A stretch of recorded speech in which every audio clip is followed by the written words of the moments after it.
Somos la iglesia Dios está formando un pueblo. Nuestra misión es llevar el evangelio y ser agentes de transformación para nuestra ciudad y nación. Queremos impactar las esferas de la sociedad.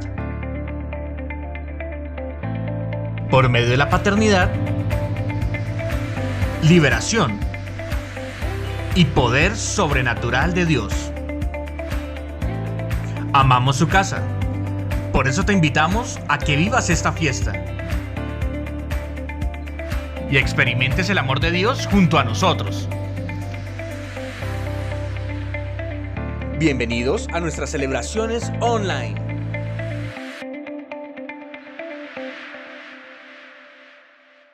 Iglesia, muy buenos días, el Señor le bendiga. Esta mañana estamos en este lugar para adorar al Señor, amén, para darle a Él la gloria. Pero también el Señor ha preparado una palabra especial para nuestro corazón y una palabra que nos va a entregar una llave especial para nuestra vida. Durante este tiempo, en los últimos domingos, hemos venido hablando acerca de la oración, ¿verdad? Del poder maravilloso que hay en la oración. Recordemos que la oración es en nuestras vidas ese ejercicio, esa autoridad que tenemos sobre la tierra para traer lo sobrenatural y para traer la operación divina de Dios. En otras palabras, la oración en tu vida, repite conmigo por favor, la oración en mi vida es la llave con la cual yo le digo a Dios, entra y actúa en mi vida. Y entender esto, iglesia, es tan clave y es tan importante porque a veces le quitamos importancia o a veces no entendemos el poder que hay en este principio que el Señor nos dio. Y que esto no suceda es casi como si usted tuviese una máquina muy fina en su casa. Vamos a imaginar, usted tiene un teléfono de última tecnología. Si usted no entiende para qué funciona ese teléfono y cuál es la forma correcta de utilizarlo, usted va a subutilizar esa maquinaria, ese artefacto de última tecnología, ¿verdad? En otras le profundizo en el ejemplo. Si el teléfono de última tecnología tiene cámara de última generación, tiene muchísima memoria, tiene muchísima capacidad, tiene una serie de programas, pero usted no lo sabe utilizar, si usted no entiende el principio, pues usted va a utilizar ese teléfono de última tecnología para contestar y colgar. Ni siquiera en algún momento se va a tomar la molestia de tomar una foto o hacer un video o utilizar esos programas que ese teléfono le sirve, le permite, ¿verdad? Todas esas bondades que ese teléfono o ese artefacto electrónico tiene. Y algo parecido nos puede llegar a ocurrir cuando nosotros no entendemos el principio, el poder y la fuerza que viene con la oración. La creación del hombre responde a la intención del propósito de Dios. Porque cuando Dios crea al hombre, no crea una fila de seres que actúen igual. Dios crea al hombre y a la mujer y los crea o nos crea con la capacidad que en él hay de decidir, ¿verdad? Nos crea con libre albedrío, nos crea con la capacidad de ver, de soñar, de planear y de hecho de ejecutar las cosas que planeamos. Así es como usted y yo día a día nos movemos en medio de esos planes y lo ideal, el diseño de Dios es que esos planes ocurran en medio de la voluntad de Dios. Amén. ¿Va conmigo, iglesia? Pero esto es especial y es asombroso porque esto quiere decir que el Señor no nos creó. Mire lo tremendo, Dios quiere que tú y yo tomemos nuestros planes, tomemos nuestras proyecciones, nuestros deseos, nuestros anhelos, los sueños, todo lo que pensamos y hacemos y lo sometamos a la voluntad de Dios, que siempre es buena, agradable y perfecta para nuestra vida. Entonces el Señor no nos crea solamente para tener una relación con Él. Sí lo quiere, sí lo anhela. Él anhela que a través de la oración tú y yo podamos tener ese encuentro cara a cara. La oración, cuando tú estudias la palabra oración, desde sus orígenes, cómo fue escrita, habla de un encuentro cara a cara. Dios anhela ese encuentro, cara a cara con Él. Pero es tan especial lo que el Señor hace, que Él no solo anhela ese encuentro cara a cara, sino que el anhelo de su corazón es que en medio de ese encuentro tú y yo gobernemos con Él. Amén. Me gustan los que lo tomaron. Vamos a decirlo nuevamente. El anhelo del Señor no es solo que tú te encuentres cara a cara, sino que en medio de ese encuentro tú y yo nos sentemos a gobernar juntamente con Él. Amén. Gloria al Señor. Denle un aplauso fuerte al Señor por eso, porque Él ha hecho un diseño perfecto para nuestra vida. El libro de Salmos, capítulo 8, versículo 6, dice: le hiciste señorear sobre las obras de tus manos, y todo lo pusiste debajo de ¿qué? Debajo de sus pies. Esto es tremendo, hermano, porque dice que el Señor nos dio autoridad y que puso en nuestras manos la posibilidad de ejercer ese gobierno en lo terrenal. El Señor no es un Dios autoritario que se para en los cielos a demandar qué dice, no. Él tiene su concilio celestial, pero también tiene su concilio terrenal. ¿Quién es ese concilio terrenal? Diga yo. Nosotros somos ese concilio terrenal, y el Señor nos ha dado esa herramienta poderosa a través de la cual usted y yo vamos a poder tomar, enseñorear y gobernar como lo dice su palabra. Le hiciste señorear sobre las obras de tus manos. Esto es importante porque si tú y yo vemos la oración desde este nivel, pasamos a otra categoría de oración. Porque a veces nuestra oración se resume a pedir. Y no quiere decir que no debamos pedir, pero estamos pidiendo como quien pretende ir a un cajero y sacar algo, como quien pretende casi que pedir un favor. Pero no se trata de peticiones. Se trata de entender el poder que Dios puso en nosotros a través de la oración con Él. Y nosotros debemos cooperar con el Señor. Cuando tú y yo entendemos nuestra posición como hijos de Dios y el poder que hay en la oración, entonces nosotros pasamos a entender que Dios ya determinó lo que habría de ocurrir. En la eternidad ya fue. La palabra dice, lo que ha de ser fue ya.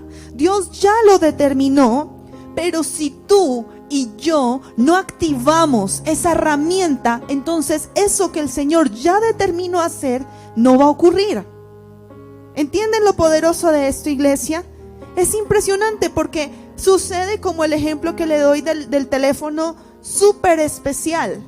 Sin alguien que tome el teléfono en sus manos y tome las aplicaciones y las utilice, el teléfono no va a cumplir su propósito. De igual manera, las cosas que en la eternidad ya estaban determinadas para hacer, si tú y yo callamos y no aprovechamos la herramienta que es la oración, no van a suceder.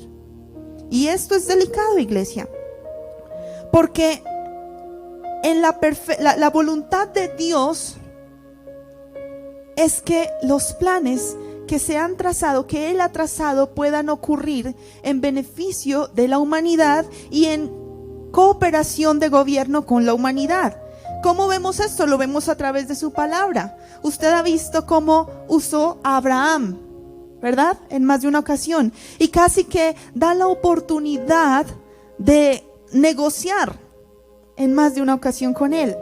También utiliza a Moisés, generando gobierno, siendo su portavoz, siendo el que lleva, siendo el que saca un pueblo, siendo el que cumple una comisión. Utiliza a Gedeón, utiliza a David, utiliza a Daniel y a muchos hombres en los cuales no me voy a detener ahorita porque podríamos pasar mucho tiempo hablando de cómo el Señor en la Biblia nos ha mostrado gobernar al lado de sus hijos.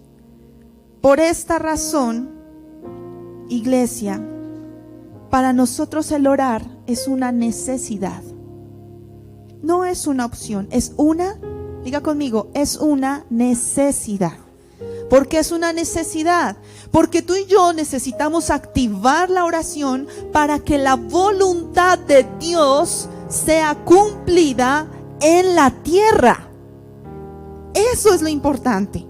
No podemos callar, iglesia. Necesitamos entender que el dominio y la autoridad sobre la tierra Dios la entregó al hombre para que gobierne y active su mano poderosa en medio de nuestra situación y en medio de nuestra realidad. Dios quiere que oremos y que en el orar podamos escucharle a Él. Porque esto es importante también. No podemos solamente orar en nuestras propias necesidades. De ahí que el Señor anhela que tú y yo tengamos ese encuentro íntimo, personal y profundo con Él, para que en medio de ese encuentro nuestra oración pueda realmente entender cuál es la buena voluntad de Dios para este tiempo. ¿Y cuál es nuestra fuente de confianza, nuestra fuente de intercesión, que es su voluntad y su palabra? Vamos a ir al libro de Isaías, capítulo 56.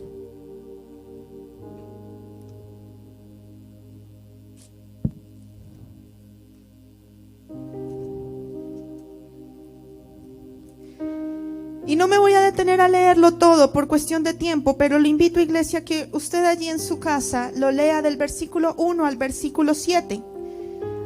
Aquí el profeta habla básicamente de una serie de como instrucciones en las cuales él le dice: bienaventurado el extranjero que llegue, bienaventurado el que crea en mí. No detengas al extranjero. Bueno, da una serie de instrucciones, pero me quiero centrar en el versículo 5. No, perdón. En el versículo 7. Gracias. Yo los llevaré a mi santo monte y los recrearé en mi casa de oración. Sus holocaustos y sus sacrificios serán aceptos sobre mi altar, porque mi casa será llamada ¿qué? Casa de oración. ¿Para quién?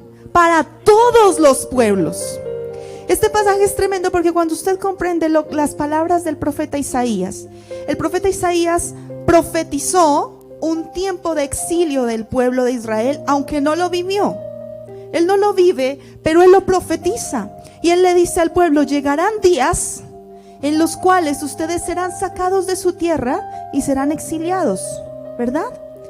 Y en medio de esa situación, él les dice: a pesar de la dificultad, a pesar del exilio, a pesar de la opresión, a pesar de que estén en un mundo oscuro, hostil, donde el temor de Dios no esté presente, yo crearé ese espacio, esa oportunidad. Crearé y les daré mi casa, que será casa de oración. Y mire lo especial de lo que hace el Señor, porque Él establece una casa con una llave para que ellos, a pesar del contexto en el que estaban, pudieran transformar su realidad. Eso es la oración. Ese es el propósito. Cuando usted y yo vemos el pasaje de Isaías, vemos como la intención original de Dios con su casa, con su templo, es que sea llamada casa de oración. Y la casa debe tener un altar. Y todo altar debe tener sacrificio. Nuestra oración en el altar debe tener sacrificio. ¿El sacrificio cuál es? Esa oración real, esa oración genuina, con un corazón contrito y humillado, que busca al Señor y que entiende su propósito. Sacrificio es ofrenda. Sacrificio es entrega. Una casa donde no hay sacrificio, donde no hay oración, donde no hay ofrenda, no es una casa donde esté el Señor. No es una casa donde haya bendición. No es casa de Dios. La iglesia en la Biblia ha sido relacionada de diferentes formas, ¿verdad? Con el templo, con la novia y con el cuerpo de Cristo. Pero en este pasaje bíblico vemos cómo el Señor en su intención original la llama casa de oración. Porque Él pretende que su pueblo, que sus hijos, que sus escogidos entiendan el poder que hay en acercarnos confiadamente delante de Él y activar el poder que hay en nuestra oración. Y es muy particular, iglesia, porque si usted lo analiza y lo piensa, de hecho a la oración se le ha quitado mucha importancia. De hecho, el culto menos asistido y concurrido es el culto de oración. Casi que consideramos que es una pérdida de tiempo, es algo aburrido, es algo que no sabemos cómo ejecutar. Y esto no es en vano, iglesia. Satanás conoce el poder que hay en tu oración. Satanás conoce que tú, abriendo la boca, transformas tu familia. Pero ¿sabes qué ha hecho Satanás en tu vida? Te ha distraído, ha puesto distractores, ha puesto problemas, ha puesto angustia, ha puesto depresión para que tú calles y no utilices tu oración para gobernar juntamente con Dios. Iglesia, yo te lo digo, hay alguien en esta mañana que necesita un cambio en su vida. Ok, iglesia, hoy es el tiempo en el que vas a levantarte y vas a gobernar sobre esa situación. Ya se acabaron los tiempos de opresión, porque es el tiempo en el que el ejército del Señor se pondrá de pie y dirá: no más a la oscuridad, tinieblas retroceden, la luz de Cristo se establece en mi familia. Denle un aplauso si usted toma esa palabra. La luz de Cristo se establece en mi casa. Yo y mi casa serviremos al Señor. Iglesia, no calles más. Es el tiempo de que tú tomes la oración y hagas uso de ella. Porque cuando hay ausencia de oración, se seca la casa, se seca la vida y la actividad espiritual. Mateo 21:12, por favor.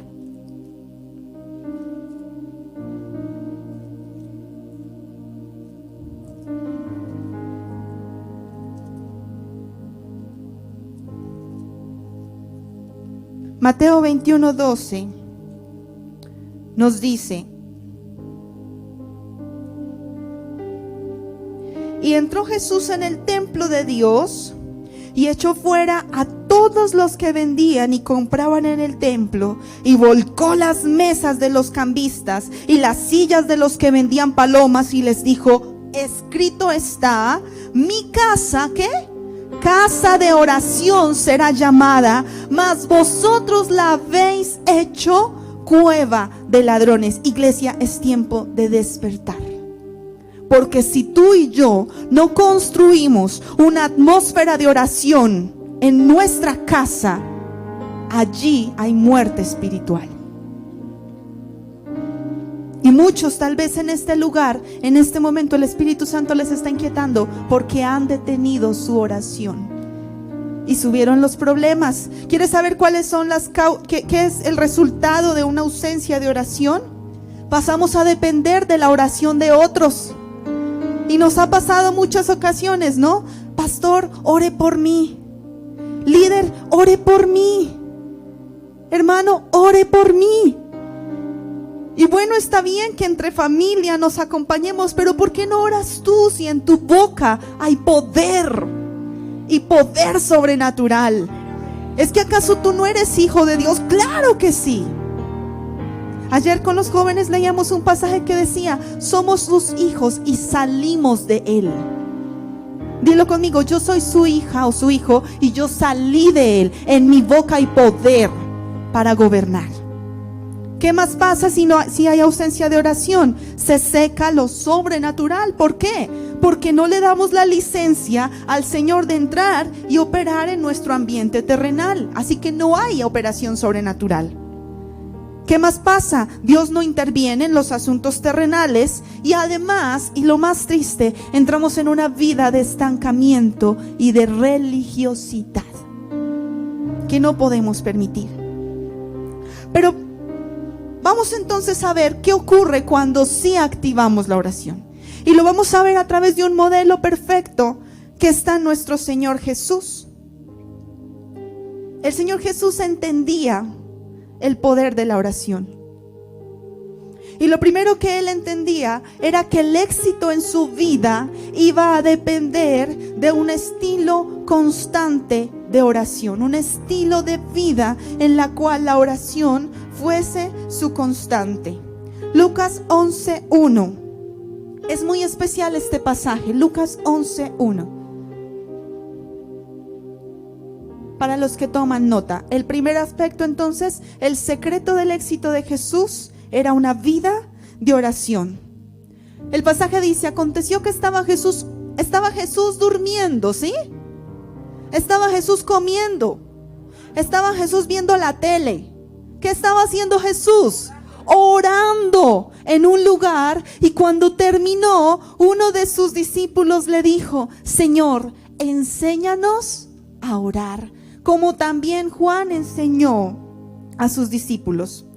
Y es muy interesante analizar este pasaje, porque la Biblia nos registra cómo entre todas las cosas que sus discípulos le hubiesen podido preguntar a Jesús, ellos le piden ¿qué? Enséñanos a orar. ¿Y sabe por qué ocurrió eso, iglesia? Porque lo que más veían a Jesús hacer era orar. Ellos lo veían que se levantaba y oraba, que se apartaba y oraba. Cuando usted lee la Biblia dice que se les perdía a los discípulos. Cuando menos volteaban a mirar, ¿y dónde está el Señor? Bueno, está detrás de una roca, está allá en el monte y está orando. Todo el tiempo oraba, porque Jesús entendía que ese era su tiempo de comunión cara a cara con papá, a través del cual Él gobernaba en lo terrenal y en lo sobrenatural de mano del Señor. Y lo que hacen los discípulos es decirle: por favor, Señor, enséñanos a orar. El segundo aspecto que entendía Jesús, o que era claro en el modelo de Jesús frente a la oración, está en Marcos 1:35. Y tiene mucho que ver precisamente con lo que los discípulos podían ver.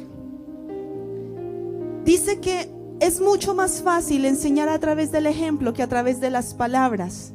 De hecho, para los que son maestros, muchas veces nos dicen y nos enseñan que si tú quieres enseñarle a un niño, no le hables, muéstrale. Sé ejemplo y sé modelo para él. Y cuando nosotros leemos en Marcos 1:35, dice que levantándose muy de mañana, siendo aún muy oscuro, salió y se fue a un lugar desierto y allí oraba. Durante 3 años y medio los discípulos pudieron estar día y noche con Jesús y observar su conducta de vida. Y lo que ellos veían era una vida de oración profunda. Si estudiamos los pasajes en la palabra, se calcula que Jesús oraba entre 4 y 5 horas cada mañana.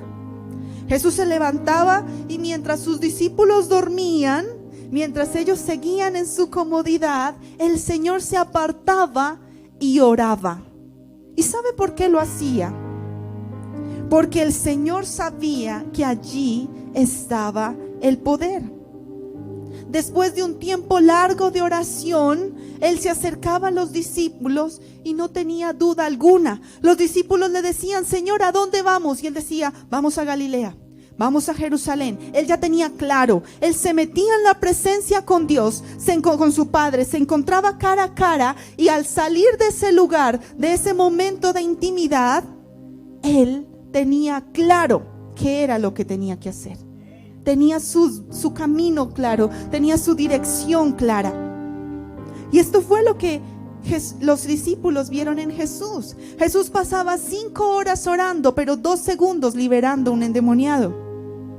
Jesús pasaba 5 horas orando, pero le tardaba una palabra, un levántate y anda, para que los paralíticos se levantaran y para que los enfermos se sanaran. Y eso era lo que los discípulos veían. Veían a un Jesús que tenía un hábito profundo de oración.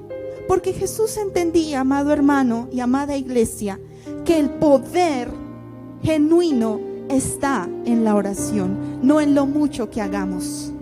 ¿Está bien hacer? Claro que sí. ¿Está bien trabajar? Por supuesto que sí. La palabra dice que debemos trabajar, que debemos tomar del fruto de nuestras obras. Pero el poder genuino en el propósito que Dios ha puesto en tu vida está en la oración. Mira, iglesia, si usted y yo entendiéramos esto, las esposas dejaríamos de cantaletear tanto, y los esposos dejarían de estar tan enojados y tan afanados por el dinero. Los hijos nos comportaríamos mejor, y nosotras como madres batallaríamos de rodillas por nuestros hijos, porque lo que se gana en oración, mucho más que lo que podamos hacer. Denle ese aplauso fuerte al Señor.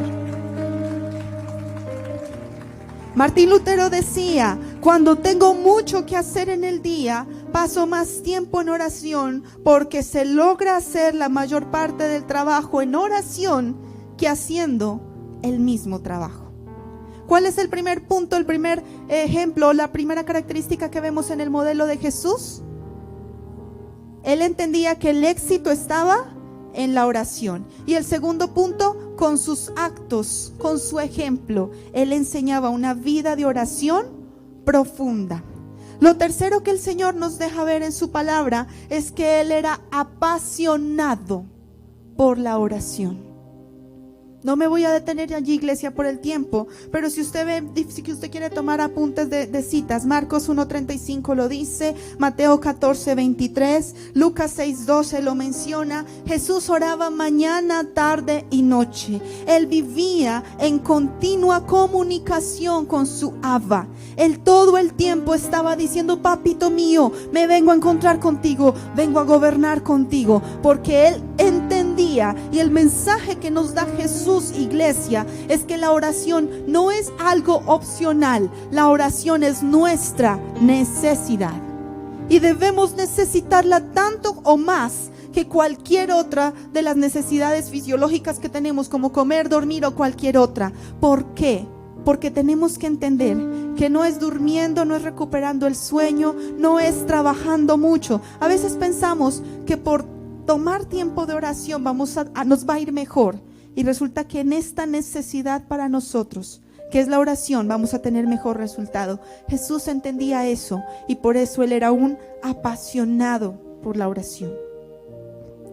¿Qué pasa entonces cuando nosotros adoptamos este ejemplo de Jesús? ¿Qué pasa cuando tenemos momentos genuinos de intimidad con el Padre? ¿Qué ocurre? El primero de ellos, ¿cuál es que tenemos como resultado? Es que hay fruto en todo lo que hacemos, con poder y con efectividad. Somos poderosos y somos efectivos. Juan capítulo 5 versículos 1 al 9. Usted va a ver un pasaje en el cual Jesús se acerca al lugar, al pozo de Betesda. Y allí hay un enfermo de 38 años. Hace 38 años este hombre estaba enfermo. Y allí el Señor Jesús le dice: ¿quieres ser sano? Y tienen una conversación. Y el resultado de esta conversación es que Él le dice: toma tu lecho, levántate y ve. Ya no sigas más allí. A muchos esto les sorprendió, pero también a muchos otros les enojó. Porque esta sanidad ocurrió en el día de reposo. Y en el verso 16, Juan 5, 16, por favor, ese sí lo vamos a leer. Dice que por esta causa los judíos perseguían a Jesús y procuraban matarle porque hacía estas cosas en el día de reposo. Y la respuesta que le da el Señor Jesús es: mi Padre aún está trabajando y yo también lo hago. Mi Padre aún trabaja y yo también lo hago.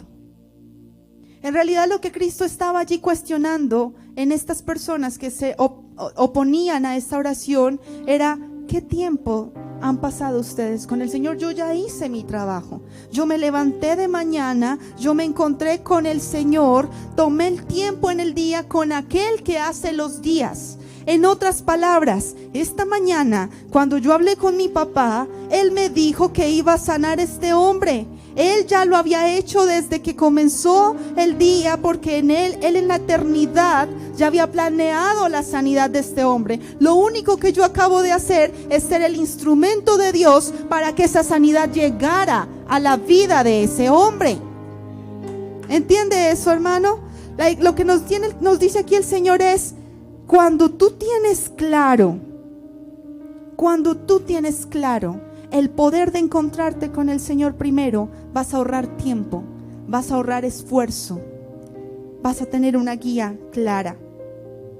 Vas a entender que hacemos mucho más en la presencia de Dios que en la presencia de otros. A veces tenemos un problema y corremos a buscar consejo. Corremos a buscar otra persona que nos diga y tomamos 1, 2, 3 horas quejándonos. Hermanos, si tú tomaras esas 3 horas en las que te quejas para doblar tus rodillas y meterte en oración, ya habrías resuelto esa situación que tanto te ofende, que tanto te aqueja. Porque es mucho más efectivo el tiempo en el Señor que el tiempo en nuestras fuerzas. El segundo resultado de la oración, de una vida de oración, es que los cielos se abren. Lucas 3:21.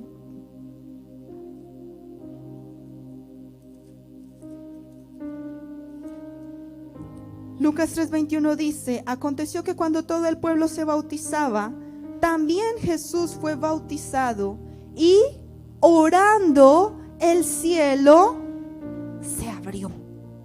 Todo el pueblo fue bautizado y el Señor vino sobre ellos. Pero dice que cuando Jesús se bautizó, en el momento en que Él oró, allí se abrió el cielo. Es impactante ver cómo en toda oración que Jesús hacía, los cielos se abrían de par en par. ¿Sabe por qué pasaba esto?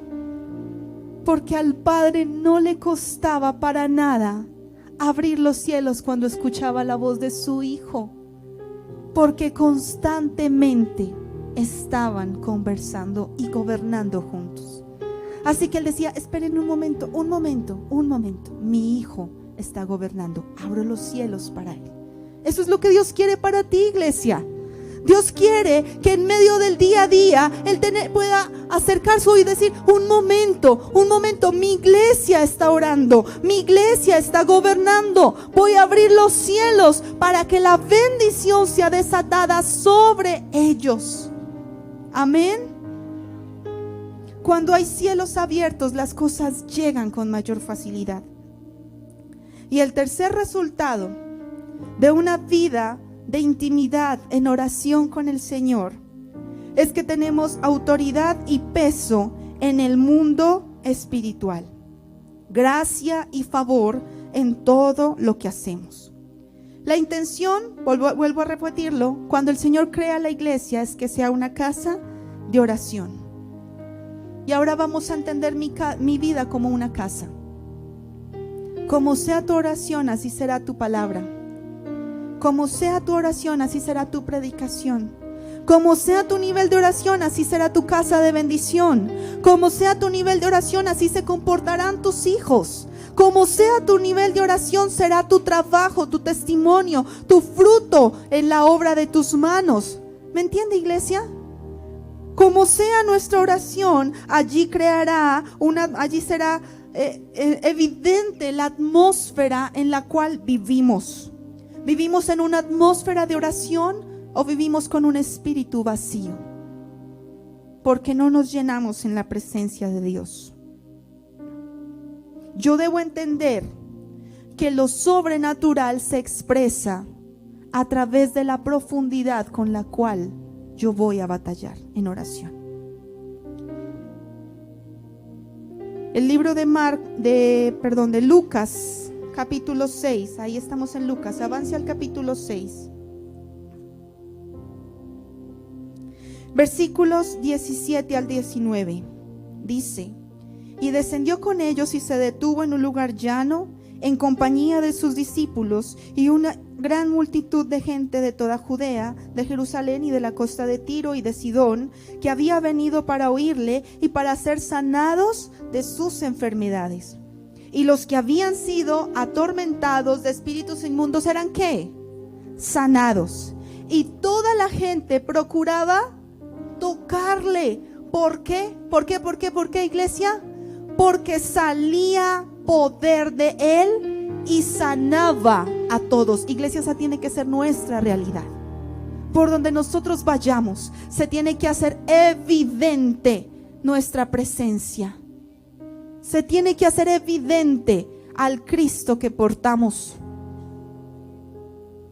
Iglesia, una enseñanza que el apóstol Marco desde hace muchos años y desde muy joven, cuando escuché esa palabra, a mí me conmovió. La primera vez que lo escuché, como que me tomó por sorpresa y después lo entendí. Porque Él nos enseña, usted es Dios con minúscula. Usted es Dios con minúscula. Porque usted es la voz, es la herramienta. Es como si usted portara una tarjeta diplomática a través de la oración, en la cual, donde usted llega, cosas sobrenaturales tienen que suceder. Las tinieblas están, usted presenta su tarjeta diplomática, que es la oración, y dice: permiso de aquí, tinieblas, no tienen autoridad en este lugar. La enfermedad tomó control, usted llega con la oración, que es su tarjeta diplomática, y dice: enfermedad, te vas. En el nombre de Jesús, yo soy herramienta del Señor. La sanidad ya fue hecha. Yo solo vengo a notificarte que te tienes que ir. ¿Entiende eso, iglesia? Nosotros solo tenemos que notificarle al enemigo que la bendición ya fue desatada, que lo sobrenatural ya está presente. Dele ese aplauso más fuerte y dígale a su realidad, dígale a sus problemas, dígale a su familia, dígale: se van. Les notifico que hoy llegó su final, porque el Señor ya lo hizo en la eternidad. Yo solo vengo a ser herramienta de Él a través de mi oración. Si nosotros tomamos eso en cuenta, nuestra oración pasa a otro nivel. Y mire lo que dice este pasaje, dice que salía poder de él. Pero eso no fue fortuito. ¿Sabe cuál es la razón de este resultado? Está en el versículo 12 del mismo capítulo. Dice: en aquellos días él fue al monte a orar y pasó la noche. Pasó solo 5 minutos de afán antes de salir a trabajar. Pasó solamente media horita antes de que comience la novela. No, dice que pasó toda la noche orando a Dios. Él sabía dónde estaba la efectividad de sus actos. Sabía dónde estaba la fuente genuina de su poder. Iglesia, jamás viviremos lo sobrenatural. Jamás viviremos el poder que sale de nosotros. Jamás podremos enfrentarnos a esa enfermedad, a esa rebeldía de nuestros hijos, a esa escasez, a esa ruina, y decirle: ya no más, si no vivimos una vida genuina, íntima y profunda de oración. Hoy tenemos que cambiar. Amén. Ahí ya nos escucharon tantos amenes. Yo tengo que cambiar. Usted tiene que cambiar. Iglesia, tenemos que cambiar. Tenemos que mejorar nuestra vida de oración. Es importante, iglesia, que despertemos. Hay un pasaje, y termino con esto, en Marcos 1:21.